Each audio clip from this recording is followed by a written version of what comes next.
మీరు చూస్తున్నారు YK news. మా ఛానల్ మీకు నచ్చితే లైక్ చేయండి, షేర్ చేయండి, సబ్స్క్రైబ్ అవ్వడం మాత్రం మర్చిపోవద్దు. పార్లమెంటు ఉభయ సభల సంయుక్త సమావేశాన్ని ఉద్దేశించి ప్రసంగిస్తున్న రాష్ట్రపతి ద్రౌపది ముర్ము చిత్రంలో రాజ్యసభ చైర్మన్ జగదీప్ ధన్ఖడ్, లోక్సభ స్పీకర్ ఓం బిర్లా. పిన్నెలకి 14 రోజుల రిమాండ్, 4 గంటల పాటు వాదనలు అనంతరం జడ్జి నిర్ణయం. భారీ బందోబస్తు మధ్య నెల్లూరు ఉప కారాగారానికి తరలింపు. పల్నాడు జిల్లా మాచర్ల మాజీ ఎమ్మెల్యే పిన్నెల్లి రామకృష్ణారెడ్డికి మాచర్ల అదనపు జూనియర్ సివిల్ కోర్టు 2 కేసులలో 14 రోజులు రిమాండ్ విధించింది. పొంగనూరులో పెద్దిరెడ్డికి షాక్, వైకాపాకు మున్సిపల్ చైర్మన్తో పాటు 13 మంది కౌన్సిలర్ల రాజీనామా. వైకాపా కీలక నేత మాజీ మంత్రి పెద్దిరెడ్డి రామచంద్రారెడ్డికి సొంత నియోజకవర్గ పొంగనూరులో భారీ షాక్ తగిలింది. పొంగనూరు మున్సిపల్ చైర్మన్ అలీం బాషా మరో 12 మంది కౌన్సిలర్లు వైకాపాకు రాజీనామా చేస్తున్నట్లు ప్రకటించి టీడీపీ నియోజకవర్గ ఇన్ఛార్జ్ చల్లా రామచంద్రారెడ్డిని గురువారం ఉదయం రొంపిచెర్లలో ఆయన స్వగృహంలో కలిశారు. ఏపీకి పొంచి ఉన్న తుపాను ముప్పు. బంగాళాఖాతంలో ఉపరితల ఆవర్తనం ఏర్పడనుంది. ఇది క్రమంగా అల్పపీడనంగా మారి 72 గంటలలో ఏపీ వైపు కదులుతుందని వాతావరణ శాఖ అంచనా వేస్తుంది. దీని ప్రభావంతో ఈ నెల 26 నుంచి 3 రోజుల పాటు రాష్ట్ర వ్యాప్తంగా వర్షాలు పడే అవకాశం ఉంది. శ్రీకాకుళం, విజయనగరం, పార్వతీపురం, మన్యం, విశాఖపట్నం, కాకినాడ, కోనసీమ, తూర్పుగోదావరి, పశ్చిమ గోదావరి, ఏలూరు, కృష్ణా, ఎన్టీఆర్, గుంటూరు, బాపట్ల, పల్నాడు, ప్రకాశం జిల్లాలో అక్కడక్కడ పిడుగులతో కూడిన తేలికపాటి నుంచి మోస్తరు వర్షాలు కురిసే అవకాశం ఉందని వాతావరణ శాఖ ఒక ప్రకటనలో తెలియజేసింది. పోలీసు వ్యవస్థలో సంస్కరణ తీసుకొస్తాం, ప్రజలకు నమ్మకం కలిగేలా చేస్తాం. ఇప్పటికీ సామాజిక మాధ్యమ బాధితురాలనే హోంమంత్రి వంగలపూడి అనిత. సెప్టెంబర్ 21 నాటికి అన్న క్యాంటీన్లన్నీ ప్రారంభించాలి. పురపాలక శాఖ సమీక్షలో మంత్రి నారాయణ ఆదేశాలు. 65 లక్షల మందికి 4,399 కోట్ల పింఛన్లు. జూలై 1వ తేదీన ఇంటి వద్దే పంపిణీ. కలెక్టర్లకు సిఎస్ నీరబ్ కుమార్ ప్రసాద్ ఆదేశం. తిరుమల తిరుపతి దేవస్థానంలో అక్రమాలపై విజిలెన్స్ విచారణ, పలు అంశాలపై వివరాల సేకరణ. శ్రీవాణి మొదలు పనుల కేటాయింపుపై ప్రత్యేక దృష్టి. విద్యార్థులకు అస్వస్థత.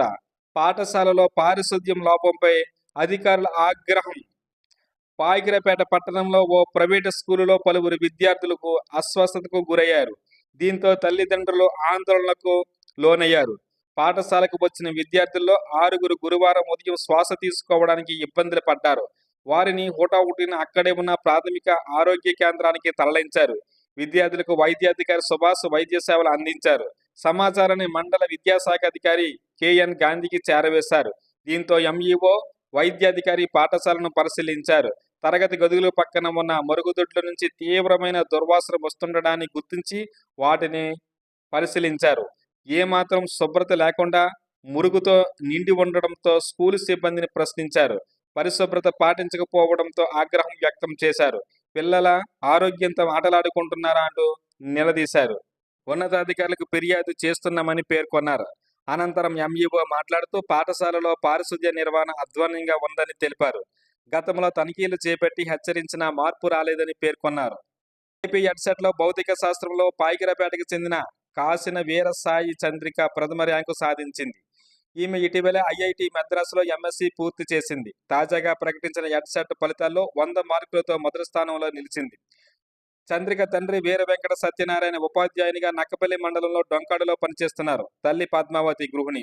ఉపాధ్యాయురాలు కావాలన్నదే తన కోరికని చంద్రిక తెలిపారు. పూర్తి స్థాయిలో పుస్తకాలు వచ్చాయి. ప్రభుత్వ పాఠశాలలో చదువుకుంటున్న విద్యార్థులకు పంపిణీ చేసేందుకు రాత, పాఠ్య పుస్తకాలు, బూట్లు పూర్తి స్థాయిలో వచ్చాయని జిల్లా విద్యాశాఖ అధికారిని వెంకట లక్ష్మమ్మ పేర్కొన్నారు. జిల్లా వ్యాప్తంగా 1,06,616 మంది విద్యార్థులు ఉన్నారన్నారు. ఉచిత శిక్షణకు దరఖాస్తులు ఆహ్వానం. ప్రధానమంత్రి కౌశల్ వికాస్ యోజన పౌర పథకంలో భాగంగా నిరుద్యోగ యువతకు ఉపాధి కోర్సులో ఉచిత శిక్షణకు దరఖాస్తులు ఆహ్వానిస్తున్నామని న్యాక్ అసిస్టెంట్ డైరెక్టర్ రవికుమార్ గురువారం ఒక ప్రకటనలో పేర్కొన్నారు. సర్వేయర్, ఎలక్ట్రికల్, ప్లంబింగ్ కోర్సులో 3 నెలలతో పాటు శిక్షణ ఇచ్చి ప్రైవేటు రంగంలో ఉపాధి కల్పిస్తామన్నారు. 15 నుంచి 45 ఏళ్లలోపు వయసు ఉండి 8వ తరగతి నుంచి ఇంటర్ పాస్ అయిన వారు అర్హులన్నారు. నర్సీపట్నంలోని మాకవారిపాలెంలో నాక కేంద్రంలో శిక్షణ ఉంటుందన్నారు. ఎస్ఐగా సన్నిబాబు. నక్కపల్లి ఎస్ఐగా కె సన్నిబాబు గురువారం బాధ్యతలు స్వీకరించారు. గతంలో యలమంచిలి మండలంలో పనిచేసిన ఆయన ఎన్నికల ముందు జిల్లా కేంద్రానికి బదిలీ అయ్యారు. తాజాగా ఇక్కడ నుంచి నక్కపల్లికి ఉన్నతాధికారులు బదిలీ చేశారు. ఆ మేరకు సిఐ ఏ విజయ్ కుమార్ మర్యాదపూర్వకంగా కలిశారు. ధృవపత్రాల జారీకి నగదు వసూలు చేస్తే చర్యలు. విద్యార్థులకు కుల ఆదాయ నివాస ధృవపత్రాల జారీలో నగదు వసూలు చేస్తే సంబంధిత అధికారులపై చర్యలు తీసుకుంటామని నర్సీపట్నం ఆర్డీఓ జయరాం హెచ్చరించారు. రాయవరం 5 ఏళ్ల కిందట కోతకు గురైన పెలుగొల్లు గ్రొయిన్ను తాత్కాలిక మరామతులు చేపట్టారు. ఇక్కడ గ్రొయిన్ కోతకు గురవడంతో సాగునీరంతా వమ్మవరం వైపు వృధాగా పోతుంది. దీంతో 10 గ్రామాల పరిధిలోని 6,000 ఎకరాలకు సాగునీరు అందకుండా రైతులు ఇబ్బందులు పడుతున్నారు. కూటమి ప్రభుత్వం ఏర్పడ్డాక టీడీపీ మండలాధ్యక్షుడు అమలకంటి అబద్ధం గ్రొయిన్ సమస్యను హోంమంత్రి అనిత దృష్టికి తీసుకెళ్లారు. ఆమె ఆదేశాలతో జలవనరుల శాఖ అధికారులు తాత్కాలిక మరమ్మతులు చేపట్టారు. కోతకు గురైన గట్టు వద్ద ఇసుక బస్తాలతో గట్టు నిర్మిస్తున్నారు.